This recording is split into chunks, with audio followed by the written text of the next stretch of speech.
Hi everyone, কেমন আছো সবাই? আশা করি যে যেখান থেকে আমার এই ভিডিওটা দেখছো সবাই ভালো আছো, দেন সুস্থ আছো।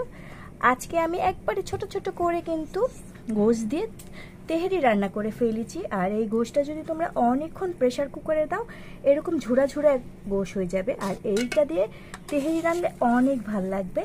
আর এখানে আমি আলু দিয়েছি, মাশাআল্লাহ অনেক সুন্দর হয়েছে। আর গ্রানটা এত ইয়াম্মি একটা গ্রান আসছে, বিয়ে বাড়িতে বা হোটেলে যেই বিরিয়ানিটা রান্না করে সেম গ্রান আসছে। যারা যারা খাবা চলে আসো আমার এই বিরিয়ানি খেতে, আমি তোমাদের জন্য কিন্তু ওয়েট করছি। আর আমার এই রান্নাটা কেমন হয়েছে অবশ্যই কিন্তু তোমরা সবাই কমেন্ট করে জানাবা।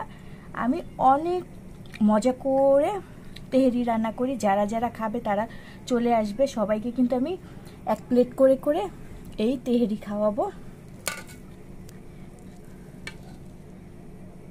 কালারটা যেমন সুন্দর তেমন কিন্তু দেখতেও অনেক সুন্দর আর খেতেও অনেক ইয়াম্মি লাগবে। বাচ্চারাও কিন্তু এইটা অনেক খেতে মজা পাবে। আর ছোট ছোট করে গোশটা, আমি একটা গোশ আপনাদেরকে দেখাচ্ছি যে একবারে সফট হয়েছে। এরকম করে যদি বিরিয়ানি রান্না করা হয় গোশ একবারে সফট করে, এটা খেতে অনেক ভালো লাগবে। আর বাচ্চারাও কিন্তু খুব সহজে খেতে পারবে।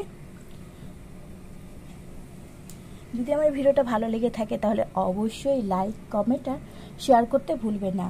আর রান্না কেমন হয়েছে অবশ্যই এটা কমেন্ট করে জানাবে। লাইক তো অবশ্যই একটা পাই, কমেন্টও পাই, আর একটা শেয়ার কিন্তু বেশি বেশি করে সবাই করবে।